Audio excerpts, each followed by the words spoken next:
Our player in the purple. I like the fact that players are using purple today.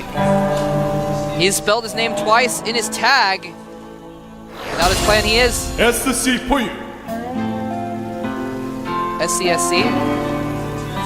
Maybe the second SC stands for Starcraft. It's like SC Starcraft. Some fans in the audience. That's actually, wow, if I remember correctly, that's Gom Girl. You can come meet her at the studio if you come. Yeah.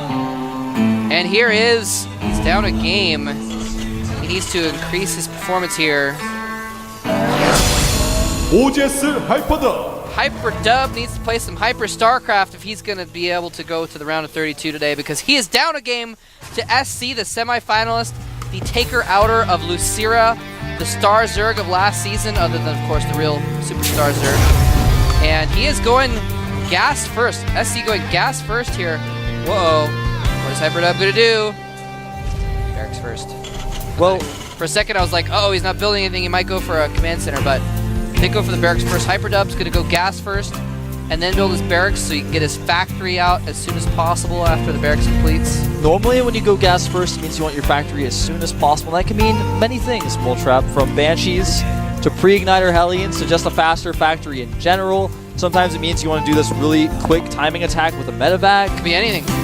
It could. I mean, it could be literally that's anything. The thing about TVT. It's just you watch it, and there are so many different builds that each player can do that you just don't actually know what's going to happen right from the start. Yeah. Yeah, we've seen a lot lately. There's been a build that's kind of become pretty popular where you get that gas first, and then you can kind of go into Banshees off one gas, so you can keep a good economy, because you start getting gas early enough that you can still barely have enough gas for the factory, the starport, the tech lab. You can get Banshees out pretty quick. Of course, that's just an option that we've seen a lot lately, and there is the factory immediately upon completion of the barracks, whereas Hyperdub's getting a tech lab there. Maybe a Reaper expand? Yeah, you do see that sometimes. You get the Reaper out, you scout, so you can expand behind it relatively safely. That's what Karn calls all the time, the Reaper expand. Like, Karn, you just made one Reaper to scout. He's like, no, it's the Reaper expand. Talks to me about it all the time. There is the Reaper, you can see on the production tab. And I'm like, Karn, what are you going to do with all the extra gas? He's like, nah, it's a Reaper expand. Like, it's just a scouting Reaper, and then it's a normal expansion build. It's like the tease Karn. I don't know if he's listening. He might be back at the GOM house listening to us. Practicing. And there's, in fact, SCV position to make that expansion. There it goes. So he is going to be doing that build, and you know, the Reaper expand is a legitimate build, but I just think it's funny to call it that because... Why is it funny to call it that? Well... You call it a one barracks expand if you make one barracks expand. Well, he's actually making two Reapers. That's really the Reaper expand. Hyperdub! Curse you! Well, okay, well this might be... This is really interesting because this actually... We've seen lately. Yeah, it is. And this is actually the Reaper expand. And you know, what I was talking about earlier is a different build where you only make one Reaper, then you expand. But this time, he's actually used the Reapers to control the map, and it's really good for this particular map because there's several different locations the Reapers can jump up. There's like 6 SCV spots at Command Center. Yeah, and wait, is this the version with the little low ground next to the third as well that you can go between? Yeah. So there's plenty of spots here, and there's a Hellion out as well for SC. So gotta be very careful with those Reapers. No, the Reaper needs to run. Oh, he loses the first Reaper. That is horrible. That's really, really bad. Because we've seen the build that I was thinking of that's kind of become popular. Nada used it after it was used against him by Straylock. Is you get a couple Reapers and then into Blue Flame Hellions and just do a lot of harassment. It looks like that's not what Hyperdub's doing though. Actually, losing that one Reaper is bad. But SC does have those Banshees coming. He did do the one gas to start Banshee build. He's getting Cloak though. He got a second gas, so he's getting Cloak instead of an expansion off of it, which we often see. So very interesting. And Hyperdub is going to get those Blue Flame Hellions after all. Really strange combination here. Really funky opening in general. It looks like the bunker is going to be up in time for SC's Hellions to run up. Oh, he needs to jump in that bunker though. There he does. Hellions decide not to run by. Reapers actually do really well against Hellions if they can hit them. When they're in bunkers, they get extra range. This is actually, wow. What does SC have for this Banshee? Does he have anything to deal with He actually has 1 Marine and 3... Okay, he's got 1 Marine in the bunker. Or actually, that's a Reaper, so he's just got 3 Marines. He's got 3 Marines to deal with Cloak Banshees. He's got no eBay. No, well, he does have an eBay, no, yeah. I'm sorry, he does have a turret going in his main, but he's got nothing at the expansion, and this is really nice. The Hellions come in, to help out as well. They can block against Marines trying to kill the Banshee. This is actually looking really tough for Hyperdub. He is going to run those Marines in, but here come the Hellions. Not targeting on the Marines exactly right, but he does take out a lot of hit points on those Marines, and now he cloaks. There's a lot of scan energy, but you don't want to scan when you only have 3 Marines. Nicely gets in the bunker, but 1 Marine left. He does have a reactor on the barracks, so 2 Marines will pop out at a time. Wow, this Banshee could do so much damage. Hyperdub's already behind right now. Oh man, the second Banshee shows up as well. Hyperdub is in so much trouble. He's like so going bad. over here to look for SCVs. There's no SCVs there. That one turret is protecting all of his SCVs in the main, but yeah, this is really bad. He just doesn't have, he's got a reactor there. He's trying to take out the reactor with the Banshee in order to stop Marine production, and I think it's going to work because if any SCVs come to repair that, they're going to perish. Hyperdub has a Viking, but he's not scanning to kill the Banshee, so I find that really strange. Oh, lets his reactor die. Look at this, Banshee is so bored, it's attacking a bunker right now. And there's nothing he can do about this. Finally, the Banshee runs out of energy, and the Viking goes to work. He's gonna lose a bunker to a Banshee. I think that's the first time I've ever seen that happen in GSL. Well, yeah, I mean, like, he actually has scans, but there was only 1 Marine in the bunker at the time, so he was like, is it even worth it? Finally scans, he's had this Viking out this entire time. Hyperdub falling apart at the seams. Hyperdub moving his Viking so it doesn't get as many shots off. So the Banshee, actually the Banshee just gives up and dies, but so it doesn't matter, but SC is going to follow up with Blue Flame Hellions after this, and an expansion. Yeah, this is starting to look kind of silly, man. I mean, I was starting to look kind of silly because I was like, oh, Reaper Expand. They actually did the Reaper Expand build. That's a really old build that's coming back to popularity. Yeah, but that's the thing is... And then just all these things are happening. The Reaper Expand, sometimes just like a Marauder Expand in TVP where if your opponent goes Void Raise, it's like you just don't have that much anti-air. Yeah, there's some Terrans that will tell you in TVT, if you see a tech lab, go Banshees. You know, because if they have that Reaper, if they invest too much into that, or if they go Marauders or something like that, then you catch them so off guard with Banshees. I think SC was doing it anyway, but just going for those 2 Reapers, and the expansion, he has no Marines, nothing to do about those Banshees, and is so far behind right now. 30, actually he's caught up in SCV count, but he's just so positionally behind. SC is going to actually drop, well, he's going to get dropped by these Hellions. That's one thing that's not what I was going to say, but here they come. And they're going to do nothing, actually. 0 kills on those Hellions. But anyway, as I was, both players, it's kind of a funky situation right now. Now, Hyperdub had his command center up a little bit faster, so he was able to get those extra SCVs out, even though he didn't lose that many to the attack. The Banshees killed the reactor, damaged the tech lab. That last Hellion goes in, gets a couple kills, but yes, does get a few kills there. Vikings landing to kill that. Hyperdub just not doing a good job of dealing with this harassment. And part of it comes down to him not having that many Marines when the Banshees came in, but he had scans, he had Vikings, he just didn't defend it properly. Yeah. Now, I was actually... and on the right side, right over to the right, a drop was going in, but get caught by the Vikings, so it's not going to be able to get in. He might lose the medevac, does lose the medevac with a Marine and SCV inside, I believe. And those Hellions are not going to be able to do anything. That was kind of a clever idea. I think he was planning on using the Marine to like stop Vikings and then the SCV to repair the Hellions and stuff, but it just didn't work out that way. Another Banshee on the way down the middle of the map. So Hyperdub, he actually, I was about to say he's not in as bad a position as I thought, but the macro of SC is really kicking in now. Yeah, SC is really starting to get his units in now. This Banshee is going to try to pick off as many Marines as she can. Just be very careful not to get too close to the missile turrets. Hyperdub actually does not have any scans saved up, so he's going to target down that tech lab, which is actually researching Stim. And he actually just does not have any scans whatsoever. He's about 11 seconds away from getting a scan. What is he doing? Repair! Repair! Ah! Ooh, so close. Losing some SCVs now, though. And if he'd lost him, that would have been so bad. Does repair at the last moment. That's actually, I mean, if you can pull it off that way, it works out well, because time that they're attacking a building you can repair is time they're not killing your units. Here comes some Hellions! Oh no! Oh, he's not pulling the SCVs right! Oh no! So many SCVs in so much danger right now. He's microing and probably is he going to get the last hit on those SCVs? Those are the luckiest group of SCVs ever. Man, there were so many times when one more hit would have killed half of SCVs. Well, that's that SCV kind of foe you. indecisiveness that I'm talking about. If you've got the Hellions there and you target down the SCVs just a little bit better, you could have killed so many SCVs there, like 20 of them practically. Yeah. You need to chase the SCVs at that point. It doesn't do much good to kite and try and run away from the Marines. No, if you can get that one shot off Yeah, with you can the just blue right click flame. on. But here comes a huge force from SC. Is he going to attack here? Whoa. Does have siege mode, but Hyperdub sieges up first. Not the best engagement for SC. And Hyperdub really targeting down some tanks there and able to fall back to his siege tanks. Hyperdub not out yet, man. Putting up a little bit of a fight, but he's got so many damaged Marines from that stim that the Banshee's picking them all off until the Vikings show up. Did lose a lot of Marines there. Now, the Marines up Hyperdub do not have combat shields yet. The combat shields are almost done.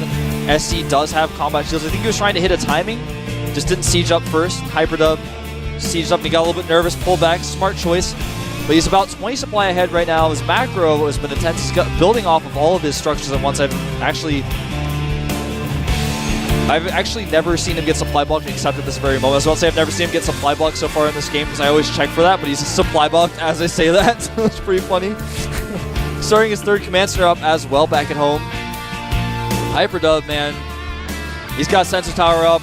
He's trying to defend against these drops. The Banshees just lost so many units here and there that it's hard for him to catch up and take that map control. Yeah. He's kept up in SCV production. It's even Harvester count right now. And his macro hasn't been terrible, but his map control and his siege tank count is not where it needs to be. His macro has actually been decent. It's actually been pretty good. He's been staying behind SC, but he's been not losing ground as far as how behind he is. So yeah, if he can keep that up, and he does have the Viking advantage, I believe, still. He does? Yeah, he barely has the Viking advantage. So that might help him in the positional battles, trying to gain vision for his tanks and that kind of thing. He can try and like do some antics where he like slowly moves up his tanks and like barely gets within range and tries to pick stuff off. Yeah, here's if he the can do drop. something like that, that could work. But here is the drop. Looks like the Banshees, or rather Vikings, are going to chase the dropship away. The one Marine shooting at Vikings helplessly. For the damage. So nice repel there by Hyperdub. The Hyperdub keeps scanning. I think he realizes I may be able to move out, do a little bit of damage, especially when these drops are out and some of the Marines are not with the main army. He keeps looking like he wants to go for it, try to circumvent the army of SC, but he's a little bit, he's just kind of going, oh, I don't know if I want to do it. And in TPT, sometimes it's safe to just sit back. Better safe than sorry, not walk into siege lines. Whoa, is he going to go for this? Not going to go for it. Well, SC's not going to go for it. He's going to fall back. Yeah, it's hard. It's hard to engage when your opponent has a Xel'Naga Watchtower. I feel like Hyperdub right at this very moment has a better army, but does not want to engage the Xel'Naga Watchtower. So SC takes advantage of that moment, backs away, tries to get himself into a good concave. Wants to take that third base, but hasn't completely destroyed those rocks yet. He might have been like in the middle of it when Hyperdub moved out. And he's like, "Oh crap! Gotta get my army back." That's great. It does perfectly fine next to Here the we rocks. go. SC having a better concave. His Marines firing first. His tanks sieged up second, but he has so many Marines to buffer here. I think Hyperdub is in trouble. He's lost all of his units. So bad there. A lot of low hit point units, and Hyperdub does sacrifice a few Marines to get a few more kills on SCs, but basically that was just a numbers game there. SC had 40 supply over Hyperdub at the beginning of that battle, so there was nothing Hyperdub could do, even having been sieged up first. A little Viking harassment going on. That's how behind Hyperdub is. He knows he needs to do something to get back in this game and distract him. Marauder says that is not possible. SC is just going to ignore it. He does clean it up, and he's moving forward here, sieging up some tanks. Hyperdub just does not have the buffer he needs for these siege tanks. And these SCVs coming out doing a little bit of damage, but GG coming from Hyperdub. And SC Foyu, the semi-finalist of last season, showing that he is stronger than Hyperdub, who playing pretty badly lately. And coming out with just basically a better macro game altogether. Well, a lot of that game came down to the Reapers. Did a Reaper expand, didn't have enough anti-air, didn't react properly, didn't use the scans. He had, I'm not joking, he had like 6 scans saved up, and he had 2 Vikings, and the Banshee is just sitting there next to the Viking, just not using the scans. I think he must have just killed a reactor. Yeah, I'm guessing he must have just lost it there in the middle of that game. Oh man. Yeah.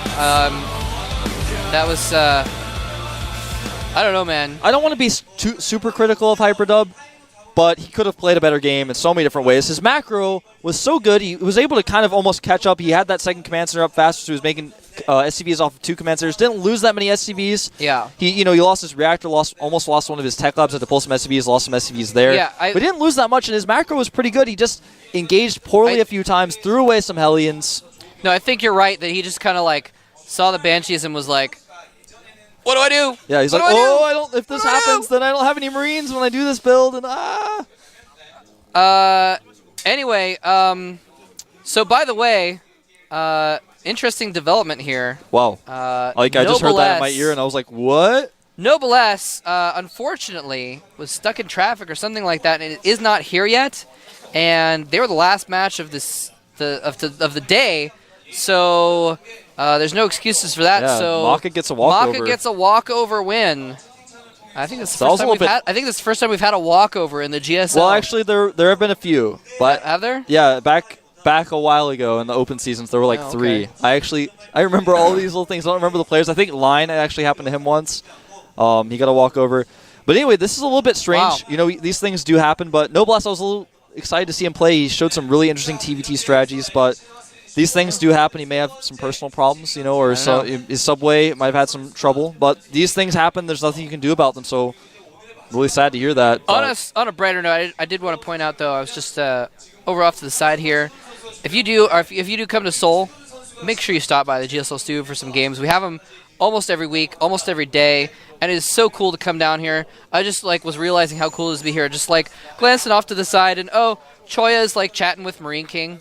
They're just chilling out, hanging out with Lenok. Maka's dancing over there a little bit. Together. He's probably playing that Queen song he was listening to earlier. He's actually dancing a little bit. So if you do happen to come down to Seoul, we're on line 5, the purple line, Mokdong Station, and it's a pretty quick route down here. It's always fun here. You can always see the pro gamers in person. See the casters. They're in very person friendly. If that's your There's bag. actually no unfriendly pro gamers that I've seen so far. You ask them, try to talk to them. If their Korean's not very good, they'll still attempt to talk to you, or at least get someone who can talk to you to translate. They're very, very friendly, and they really want to meet you as much as you want to meet them. So don't feel they shy. really do. Even if they don't speak any English at all, if they're walking by to their booth and you're fighting, they'll know it and they'll be oh, that's cool. I got a fan in the audience. Anyway, we're gonna check out today's match results. Review one more time here. And there we go.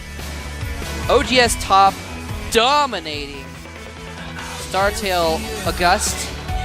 OGS Zenio going down surprisingly to Choya Foyu and a nice 3-game series. And SC Foyu, I wouldn't quite say dominated as much, but did definitely have a decisive win over Hyperdub 2-0. Just out-macroed him and out-positioned him at every turn. And Maka Prime gets the win over Noblesse with a 0-0 score due to the walkover, due to Noblesse. Now we're going to check out the round of 32 groups. The round of 32 starts tomorrow, and it is going to be starting with a bang. MVP versus Gonzi. That's going to be a pretty I don't know, match. man. I do actually. I do know who's going to win that one. But Supernova versus MMA, and that's going to be pretty good too, actually. Those guys are both really good. Supernova's pretty good at TVT. Ryung versus Violet. Whoa, that is going to be an awesome match as well. And Keen versus Juktu. I'm so excited about tomorrow's matches. Those are going to be great. Tastos is going to be starting off the round of 32 before they head to MLG for the weekend. And that is going to be pretty awesome. Yeah, and our next group will be TSL Trickster versus the Best Foyu, MVP Genius versus Slayer's Men, Hongan Prime Wii versus TSL Revival, Startail Ace versus Rinking. I actually like all of those matches better than the last ones. Well, fine. I like their And I'm casting that day, so that's cool. Good stuff. All right, so that is what the round of 32 is going to look like for this week. And next week we've got TSL Clyde versus the Best Foyu, Zenex Bjorn versus Slayers Alicia, SC Foyu versus Maka Prime, Polt Prime versus Liquid Huck. Yep. And our last group, Zenex Line versus Zenex Kyrix, an unfortunate team kill situation there. Startail Virus versus OGS Nada, pretty cool TBT. OGS Top playing against Choya Foyu, And last but not least, maybe the most epic match of all, Startail Bomber versus I Am Nesty. Oh my goodness, I'm going to be staying up for that one. That is going to be so crazy. Okay, so tomorrow, because of MLG, Bomber will be playing first because he is, of course, going to attend MLG. That's right. Excellent. Yeah, we as part of the league exchange, we made sure that anyone going to MLG played their round of 32 matches tomorrow. And Bomber is, I guess, the only one. This year got eliminated in the round of 64, surprisingly. MMA is already playing tomorrow, and Moon is already eliminated as well, I think. So there you go. So yeah, definitely tune in tomorrow. Dude, I get to be here. I don't have to stay up late next week. I get to be here for Bomber versus Nesty. That's going to be sweet. Anyway, so that's going to do it for today's matches. We had some pretty exciting series. You know, I got to admit, I was kind of not as excited about today's matches as I have been in past matches. Even though, like, I did think they were going to be competitive, they were actually even better than I was expecting. Yeah. So I'm really excited that we got some really good games today. Even though a couple of them were sort of blowouts. Yeah, a little bit They funky. were fun blowouts with you know, Banshees and Reapers and all kinds of crazy stuff like that. So very interesting games. There were some good games today. I mean, TVT sometimes a lot of people think can be pretty boring, but can lead to some exciting matches, some long, drawn-out matches. We didn't really see too much of that today. But and of course, our last Terran versus Terran was much shorter than any other matchup. That's true. Since it didn't I'm very happen. sad about that, actually. I'm a little bit sad about that, too. Play. But he does get a walkover, so we'll see him play in the round of 32. Again, by the way, I am Moletrap. You can follow me at Moletrap on Twitter. You can follow Wolf at FXOWolf. Yep. Do you want me to like let you say that? Do you want to say your No, own it's cool. Twitter? It's cool for you to say that for me. I want to also mention, though, that GOMTV. Intel, G-Skill, and LG 3D Cinema. LG Cinema 3D, that's correct. Anyway, it has been a blast casting here at the GSL. Thank you to everyone that has watched and supported me. Hopefully I'll be back at some point. I am Moletrap, with me as Wolf here at the GSL Super Tournament. Thanks for watching. See you guys next time.